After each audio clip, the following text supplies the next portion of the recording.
there, Bestie. I'm gonna get the thermos open here. Yep, warm tea. Oh, and I broke the tea bag. Oh well. Is that my voice? Is that my voice? Oh well. Yeah, I got a little bag for the trash.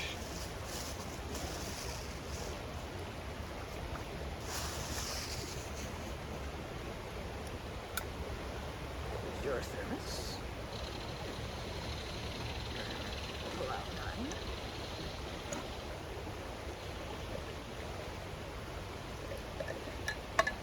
And there's mine. Yeah, rooibos tea today. It was a bush tea Saturday morning.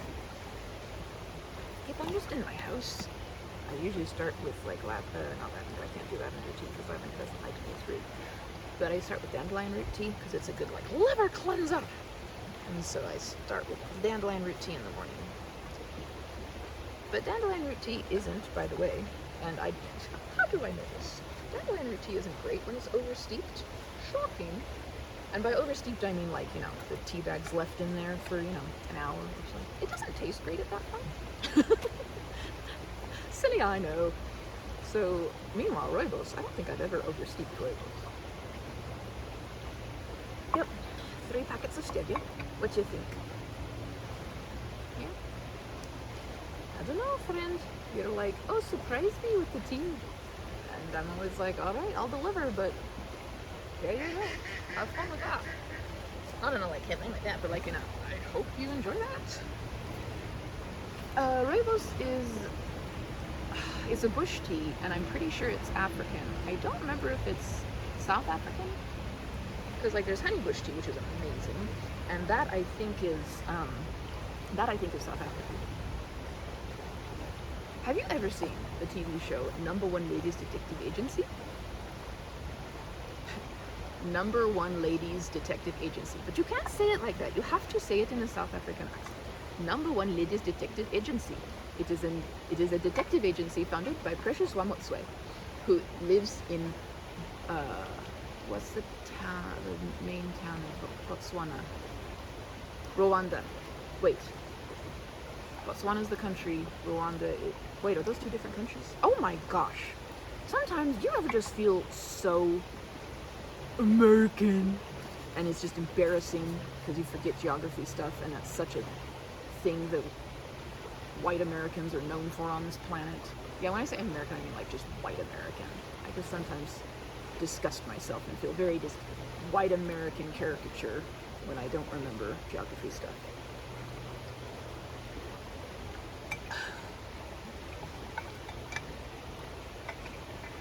Anyway.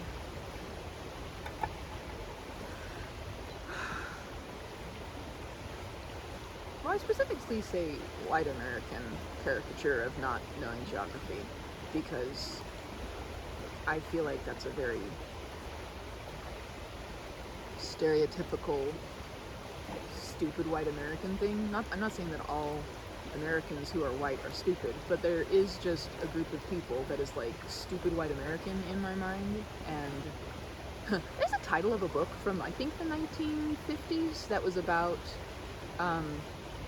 maybe it was from the 1960s, somewhere in there, and it was just about the catastrophe that was the United States presence in some country in the Asian quadrant of the world. No, Asia is not a quadrant, because quadrant indicates fourths.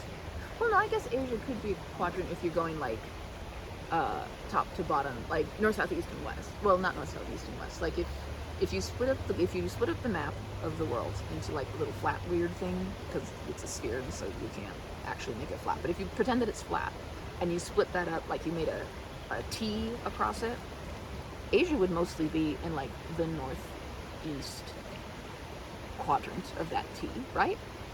Or is... See, I'm betraying once again the fact that my geography is pathetic. I don't know if the equator goes across India or if India is above the equator. I want to know this now. not gonna Google it now. There's just feels something sacrilegious about Googling for information when you're at a riverside, or like when you're out in nature and you're doing anything with your phone that isn't like, I don't know, involved with the nature somehow. Not that it is, but like if you're not, I don't know, like taking pictures or videos or whatever, and I'm in nature and I pull out my phone, I just feel like a little weird. Unless I'm like texting somebody about maybe the nature that I'm in, the wilderness in which I have found myself. Anyway, yeah, there was this book, I remember the tangent, it was called The Ugly American. I don't remember the author, and I stopped reading it because the first chapter got a little violent, and it was very understandable, the violence that was going on, but it was also like, this is not a Marshmallow type of book to read.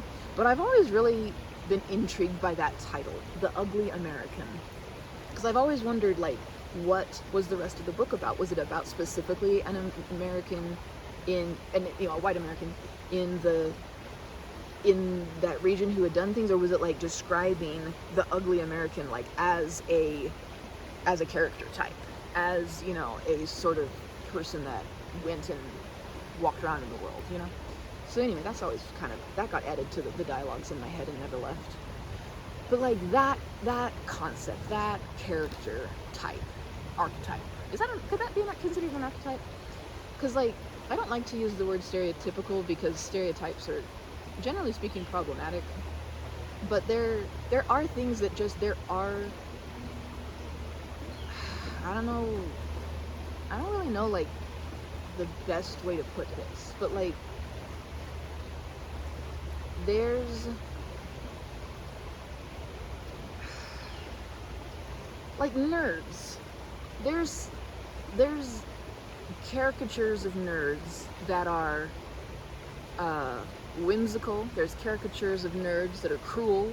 There's caricatures of nerds that are semi-neutral, and then there's just like a character description that a lot of there's a fair amount of overlap in any Venn diagram of people existing in whatever circle of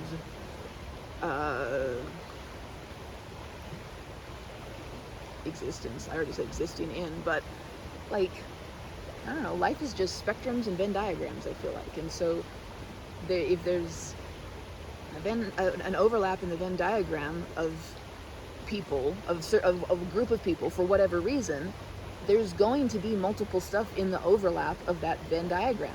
Now, the overlap of that Venn diagram might not be huge, or it might be quite huge. But like, that's just the way it is. That's just normal. That's nature.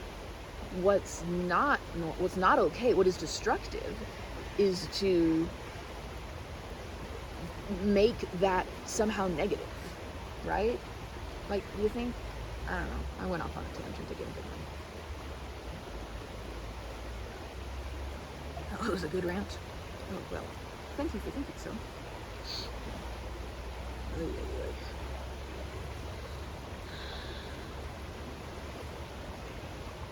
Oh, yeah. Well, anyway, like, if you know, to me, to use the phrase white American is helpful because it's indicative that you recognize the fact that not all Americans are descended from white Europeans. Like, hello. And so that's why I started kind of incorporating the term white American in some of the things I say, because, you know, there's white people, but then there's also white Americans, because like white people can be wherever you're from, but like there's also different things that a lot of white Americans, but that a lot of white Americans, traits, opinions, tendencies that a lot of white Americans share. Meanwhile, there's, within that group of white Americans, there's what I like to call stupid white Americans, who are just the mean, creepy people of life who are also white Americans. Or they're just they're the people who don't have empathy, or they lack self-awareness. They don't read the room because they don't care. Again, the lack of empathy and awareness, just those people. And so many of those those types of white Americans have gone abroad and just created a really bad reputation. And I find that annoying, but also like satisfying in a way, because it's like, you dug your own grave. Well, enjoy the consequences of your choices, stupid white Americans. Now people think poorly of you. Good. People recognize you for the buffoons that you are, right? Like, stupid white Americans, again, also like referring to anybody who lacks empathy and who acts accordingly. People in this country who don't care about other people, and who don't care about how other people's choices affect other people, who don't care about people being safe and treated respectfully, and just, oh my frackety frack frack gosh darn HE double hockey sticks. No, none of those euphemisms make particular sense in that order, but I was overwrought. I'm overwrought! I'm overcome! You're overacting. No, that's from the Gilligan's Island episode. Remember, born in the 50s. No, I wasn't born in the 50s. I was born in the 90s, raised in the 50s. Gilligan's Island actually might have been the 60s, yeah. Yeah, our media consumption was almost exclusively from the 60s backwards, with the exception of certain media offerings from, like, you know, the 70s onwards, Disney especially. Yeah, that was growing up. I would say that there might have been pros, but there were definitely cons to that. Yeah, I don't think there is a period of time in media, whatever that media type, whether it's that of literature, cinema, or television, or whatever, I don't think there's any time frame where it's like, this and backwards is great. I think that's what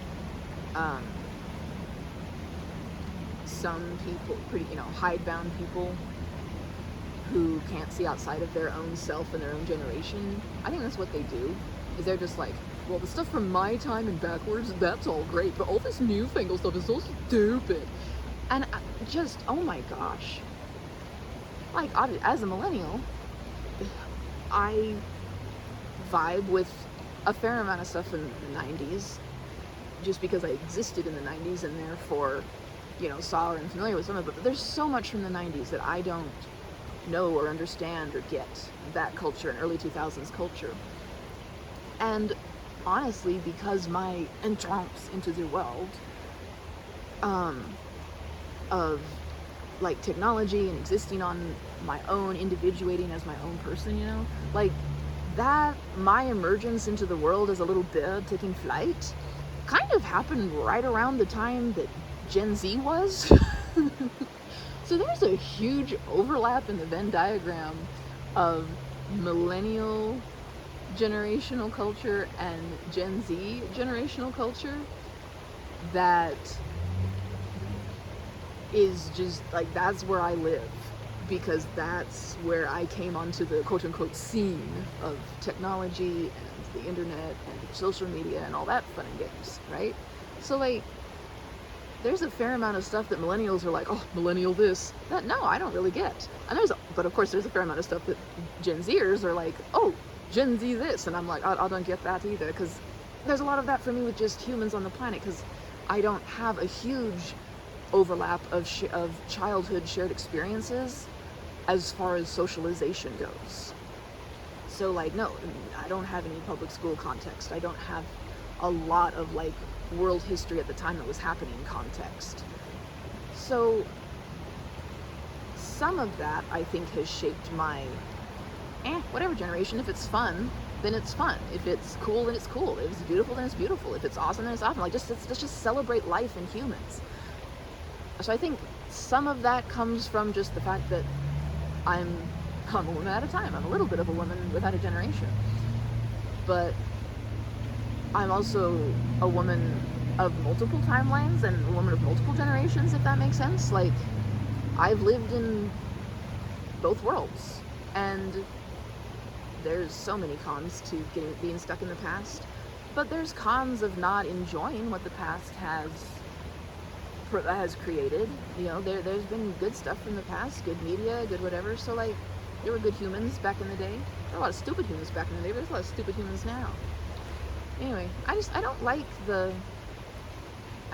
dialogues that demonize the younger generations, and I never have. It's always bothered me. And what's funny is you can find them in the writings and thoughts of all generations past. What's the quote from like St.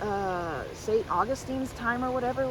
I don't know, some Middle Ages, Dark Ages monk in Europe, started with an E, and so I got it mixed up. Oh, it's Twain! Twain! Train track on the trestle. No, that was me just now. That was absolutely a vocal stim. That is not a song. It might be a song. You could find a song. More ducks. Or ducks, actually. I said more ducks, but for more ducks, there's a bunch of ducks down that way. I've been looking at on and off between talking to you. And now there's more ducks coming from this way to join me. Did you see them? Okay, yeah. Anyway,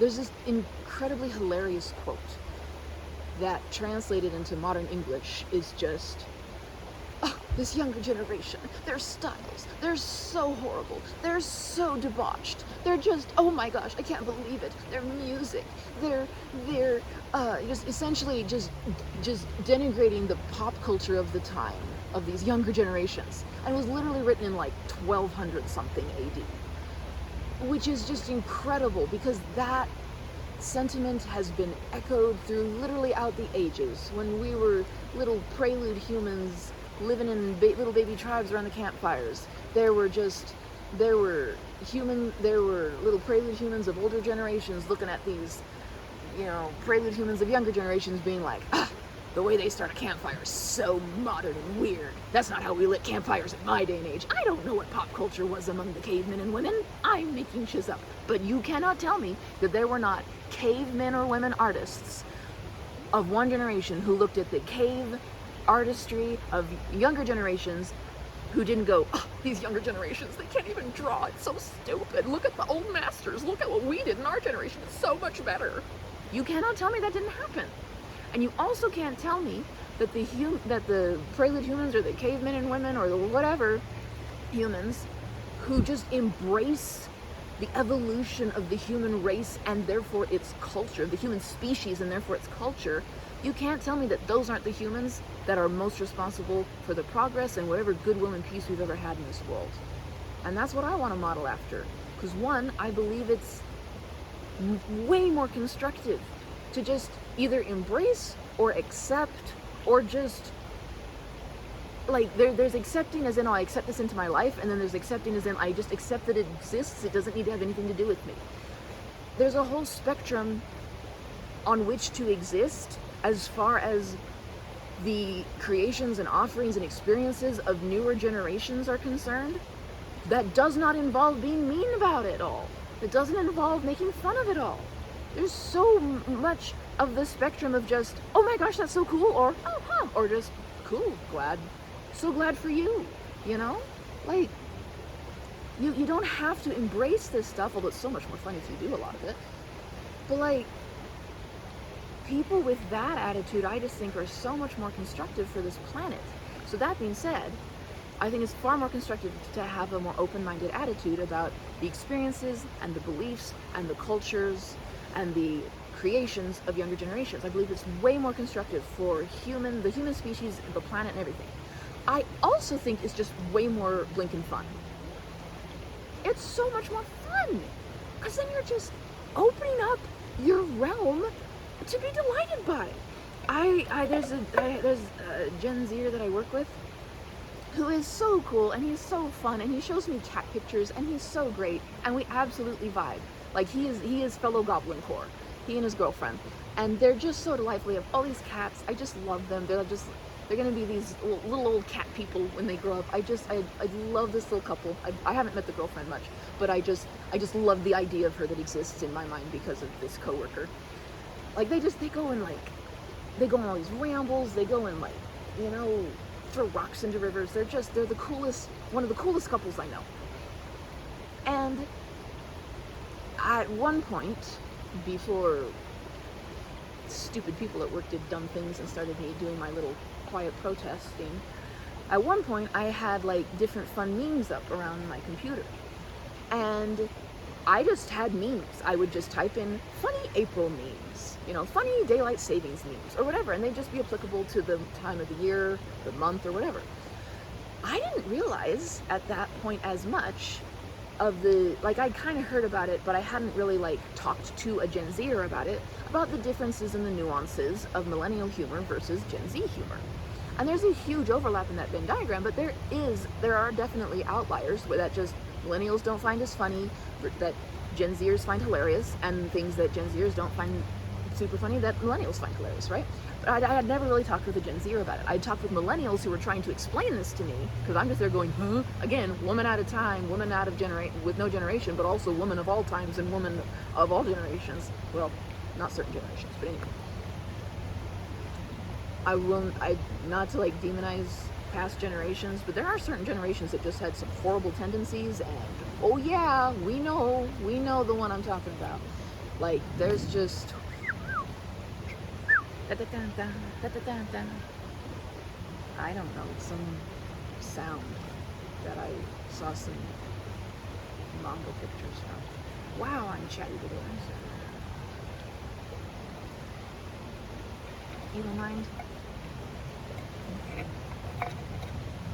Just let me know if I'm ever annoying you with all my rants and all my expositions on all of the everythings. Just please let me know if I'm annoying. Wait, you are annoyed? Okay, so not, like, fully annoyed, but there's something that's kind of bugging you?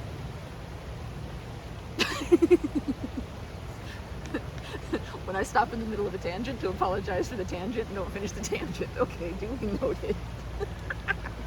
I love you, Bestie. You are awesome. No, just, okay, so yeah, the Gen Zer at work. He comes up to me one day and he's like, oh my gosh, I love this meme. And I remember the meme that it was, but I don't remember the wording of it, so I'm not going to try and botch it. If I remember it, I'll, like, send it to you later or something. But he was like, oh, no, it was. I remember what it was. It was like, this is my to-do list for February. Get through the month of February.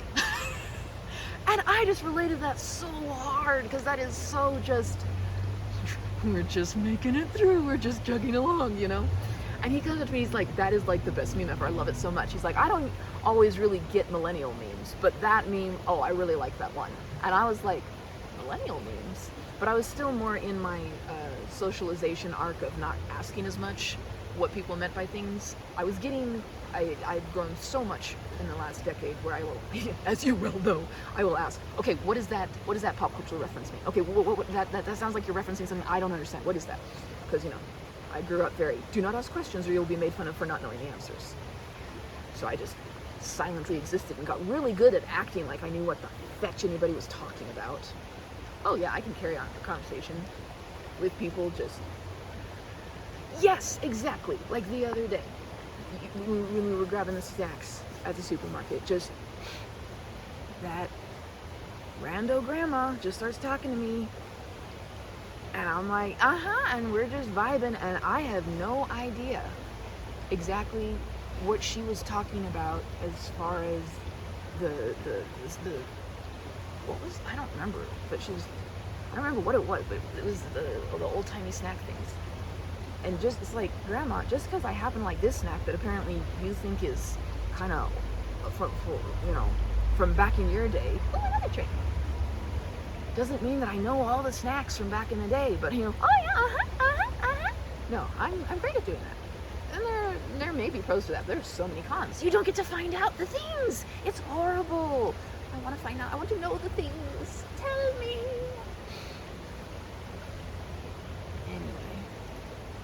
So yeah, I didn't ask him what he meant by millennial memes versus Gen Z memes. But I found out at that point that apparently there were millennial memes that Gen Zers were like, I'm glad that exists for you millennials. I don't really get the humor, like, not really my thing. but there are, memes that in the overlap of both millennials and Gen Zers finding funny. So like I'm saying, just, it's so much more fun to keep an open mind out about different options or whatever, the offerings of different generations, and also different, groups. Like, as you well know, I'm not a screamo fan. I'm not a hard rock fan. I like some rock and roll though, and I like some rock songs. I can't really do hard rock or and then there's apparently death metal. I found that out a couple years ago. I heard heavy metal, but apparently there's like death metal, and I'm like, I don't think anybody who's a marshmallow could be expected to go, oh, death metal? I want to find out what that genre of music is. I am such a Peeps Marshmallow Bunny bestie. Like, I don't even know. Death metal. Yeah, I'm gonna listen to some death metal now. Can you imagine me saying that? No. So I've never, like, so that's what I'm talking, like, death metal, hard rock, heavy metal. That all exists in the, like, I'm happy for you. I'm happy that it exists for people who like it. And I'm super supportive of some of the counterculture stuff of those genres and spheres of existence that have very positively affected society and everything, right? Like, rock on. Literally, rock on, my dudes. Like, so great. I just made fun of it. I didn't making fun of anybody. But those aren't spheres that I have any interest in exploring. But that doesn't mean I hate that they exist. If it works for you, have fun over there. No, I don't really want to know about it, because it scares me. But, like, that doesn't mean that it's bad for you. It just means it is not constructive for me, right? Meanwhile, and then there's things where I'm like country music. Kind of not my thing. I grew up with a fair amount of country music, growing up in the agricultural county that I did, but that was what was playing a lot. And like, I like some country songs, but generally speaking, as a genre, country music I'm not into like the whole twangy thing, and also some of it is just so stupid white American thing that I cannot. Some of it is just so stupid.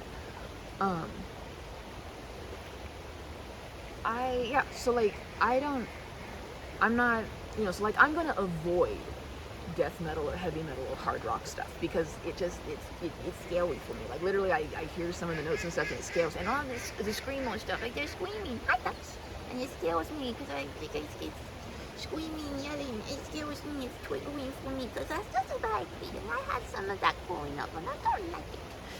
I had a lot of that happening. Well, not usually directed at me, but just it existing right around me. Like, I don't love it. I don't love it. So like, I'm not going to explore those realms. Meanwhile, I am not like opposed to existing in a, like, I would not in a rude way, but I would probably avoid a space where like screamo music was being played, because I do find it very triggering. Love that it exists for people who like it, but I personally find it very triggering. It is not constructive for me at all. It reminds me of spots in my childhood that were, painful or scary, where people were yelling. So like, if I'm in a space where screamo music starts playing or is playing, I'm probably gonna back out slowly in an unintrusive and not rude way. And if anybody notices me, I'm gonna explain what's going on. Hey, I'm so sorry, this isn't anything about you or the music you like, this is all about me and the triggers that I can't handle, If I walk into a space where country music is playing, like, I'm not gonna be all like, oh my gosh, this is my jam, oh boy, oh boy, oh boy. But I'm gonna be fine. Like, okay, cool, country music is playing, whatever. I don't know that there's any particular type of genre that if I walked into and like, oh, that genre's playing, oh, I'm so happy. Because I just love across so many different genres, and also kind of dislike across so many genres. I'm not picky as far as the type, but I'm very picky as to what it is sometimes. Like, as far as like listening to other people's stuff, like, I love. But okay, no, so I do really like Jamaican music, like the like the steel drum, No, I will not repeat that sound effect. You are rude. Anyway, so like, yeah, Jamaican beats. Like, what is that? Is that like kind of reggae music? I love that. I love jazz. I love, what are other ones? Oh, I love Celtic music, Caribbean music. I think that's what I was saying. Not just Jamaican music. No, Jamaican music is super cool, but like Caribbean music. I love ones with like good beats, you know? Oh, Natu Natu from the RRR movie. Oh, at some point we gotta talk about that song, Bestie. I found this clip and I watched it and like, oh my gosh. No, I haven't seen the movie, but I just love the clip. Oh, Natu Natu Natu Natu Natu. Oh, it's so good. I really like music with like a good beat. But I don't know what constitutes a good beat for me. Anyway, yeah. So I walk into a space that's got that music going on, and I'm like, okay, any of those types of music, any type of music that's got like, you know, like a nice kind of beat going on, like a lot of K-pop music does. I'm gonna be like, oh yeah, you know, bum, bum, bum, bum, bum, bum, bum. I'm gonna be kind of vibing, like I'm gonna be kind of liking it. So like that's what I'm talking about, you know, like that is the spectrum to me of being able to just coexist with all the different kinds of offerings that humans have on the planet. There's avoiding what isn't super constructive for you. There's just being chill about what, you know, is kind of neutral for you. And then there's vibing to what's like great for you or whatever. All of which can absolutely be done respectfully without hurting anybody's feelings or demonizing anybody or any group for what they've offered. The end. Welcome to my TED Talk. I mean, thank you. Thank you for coming to my TED Talk. There we go.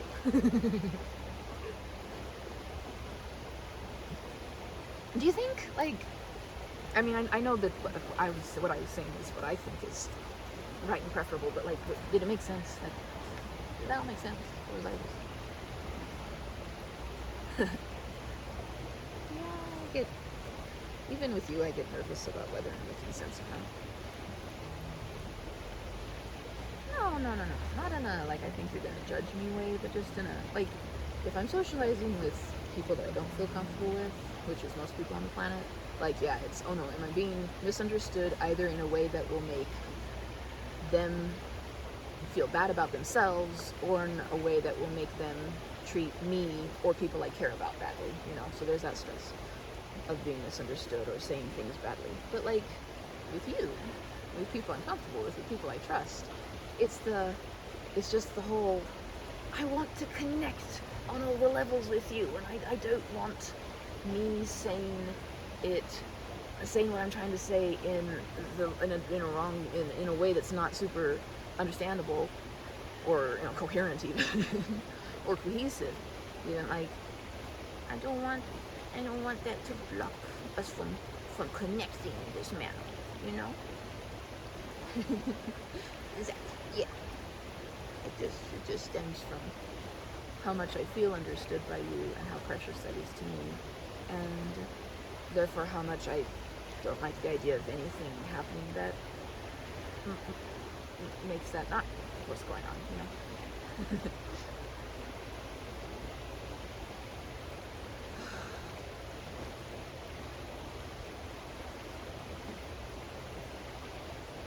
I've been rambling. Chatter. No, I wasn't about to apologize. I'd be very good. I'd be very, very good little friend. I is not apologizing for it. Because I know that you would tell me I didn't need to apologize for it and so all the things. But, you know, your turn! You wanna tell me about your week or what's kind of been on your mind? I'd like to hear about it.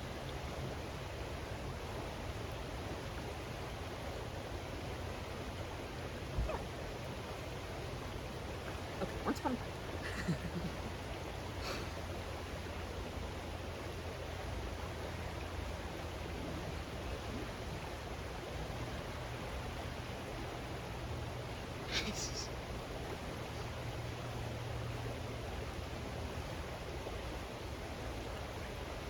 Yeah, I get it.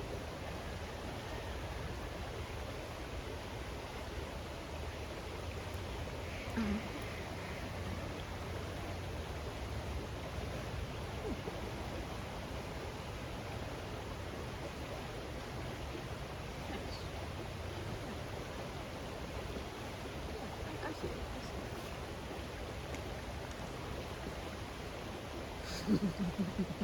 Okay. No, no, I get, yeah, I get you. No, I'd agree. Yeah, I'd agree.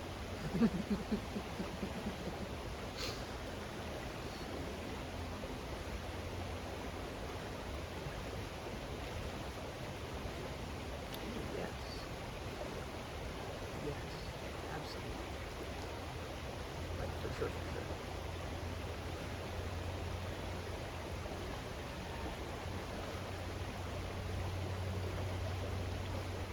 Yeah. Yeah.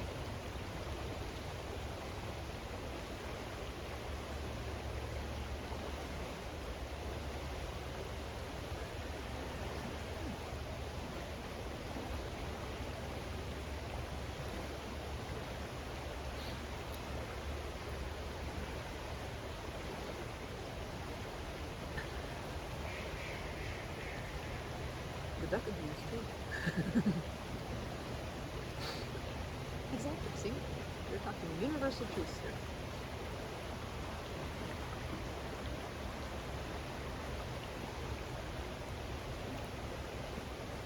Yeah. Yeah. I like it. I like that.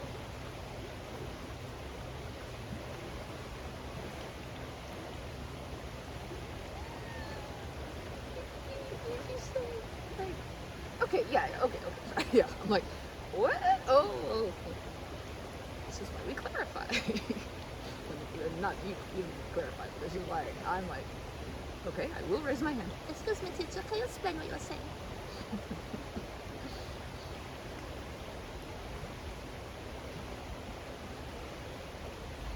Oh, yeah, absolutely. No, absolutely. Amen and amen. Just, yeah, like that.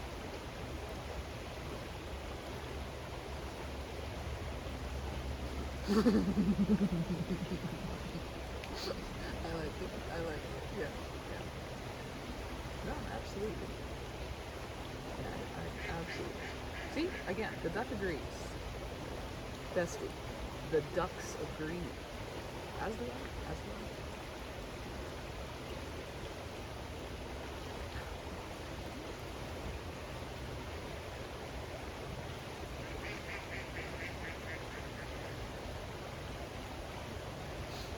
Hmm.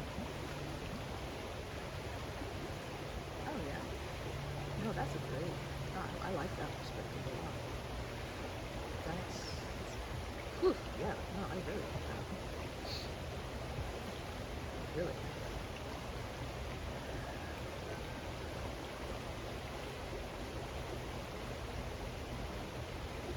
Exactly. Yes. Yes.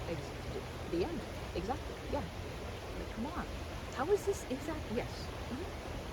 For sure.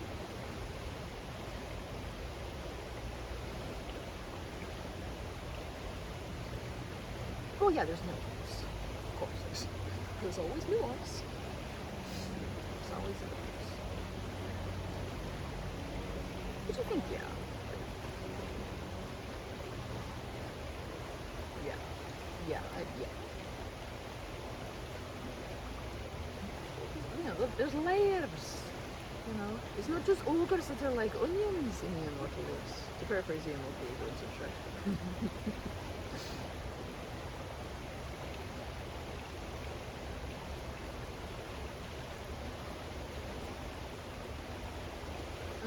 Layers and ladders. Yeah, I like that. That's so much of life. Okay, so now we've determined life is Venn diagrams, spectrums, layers, and ladders. The ducks are agreeing. Do you hear this, Bestie? The ducks are just like, yup, yup, we agree, humans. Exactly.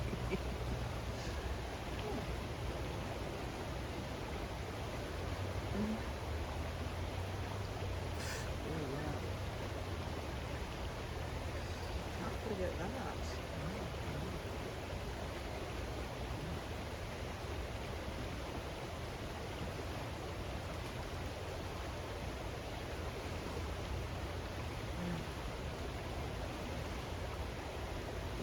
Oh, definitely. Yeah. Oh, yeah. No, definitely. I like that. That is some good phrasing right there.